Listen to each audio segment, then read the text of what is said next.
ওয়াল্লাযী আরসালা রাসূলাহু বিল হুদা ওয়া দীনিল হক লিইয়ুযহিরাহু আলাদ দীনি কুল্লিহি ওয়ালাউ কারিহাল মুশরিকুন।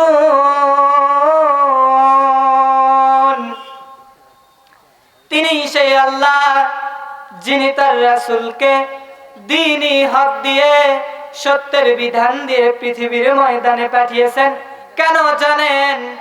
লিইয়ুযহিরাহু আলাদ দীনি কুল্লিহি ওয়ালাউ কারিহাল মুশরিকুন। ইসলামকে, কোরআনকে ব্যক্তি, পরিবার এবং সমাজে, কোরআনুল কারীমকে ব্যক্তি, পরিবার থেকে শুরু করে রাষ্ট্র পর্যন্ত দাঁড় করানোর জন্য কোরআনুল কারীম দেওয়া হয়েছে। নবীজিকে কেন পাঠানো হয়েছে? ব্যক্তি, পরিবার, সমাজ এবং রাষ্ট্রে কোরআনুল কারীমকে দাঁড় করানোর জন্য।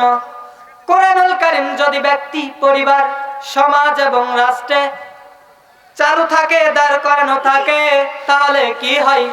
খলিফাতুল মুসলিমিন হযরতে ওমর গভীর রজনীতে বের হলেন কে কোথায় খেয়ে আছে না খেয়ে আছে দেখার জন্যে। হঠাৎ করে মরুভূমির ভেতর থেকে একটা কুঁড়ে ঘর থেকে গানের আওয়াজ ভেসে আসে।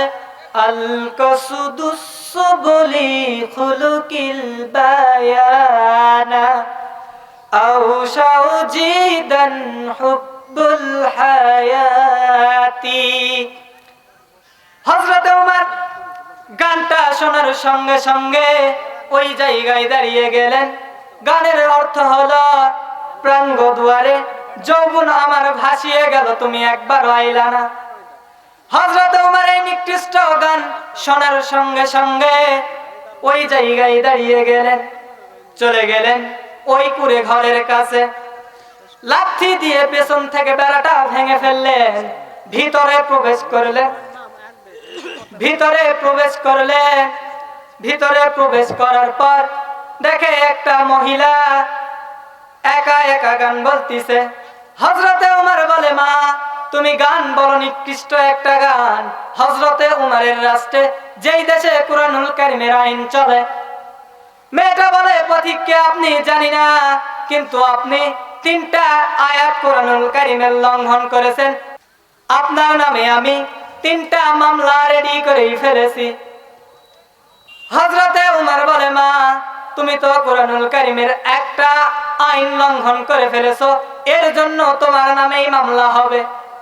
মেয়েটা বলে, পথিক কুরআনুল কারীমের একটা মাত্র আইন আমি লঙ্ঘন করেছি, সূরা লুকমানের 6 নম্বর আয়াত, ওয়ামিনান নাসি মান ইয়াশতারি লাহওয়াল হাদিসি লিয়ুদিল্লা আন সাবিলিল্লাহি বিগাইরি ইলম ওয়াত্তাখিযা হুযুওয়া উলাইকা হুম আযাবুম মুহিন। মেয়েটা বলে, আমি একটা মাত্র আইন লঙ্ঘন করেছি, আর আপনি আইন লঙ্ঘন করেছেন 3টা। প্রথম নম্বরে, লাইসাল বিররা আন তুওয়াল্লা বুজুহাকুম কিবালাল মাশরিকি ওয়াল মাগরিব। প্রথম নম্বরে আল্লাহ পাক রব্বুল আলামিন জানিয়েছেন, তোমরা মানুষের ঘরের পেছন দিক থেকে প্রবেশ করো না।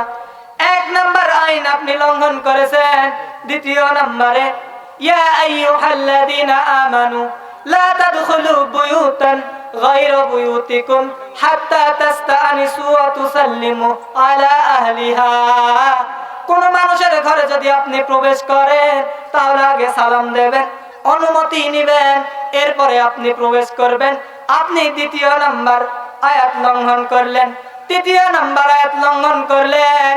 আল্লাহ পাক রব্বুল আলামিন কুরআনুল কারীমের ভেতরে জানিয়েছেন, ইয়া আইয়ুহাল্লাযীনা আমানু ইজতানিবু কাসীরাম মিনাজ-যন্নি ইন্না বা'দাজ-যন্নি ইসমুন ওয়া লা তাজাসসুন।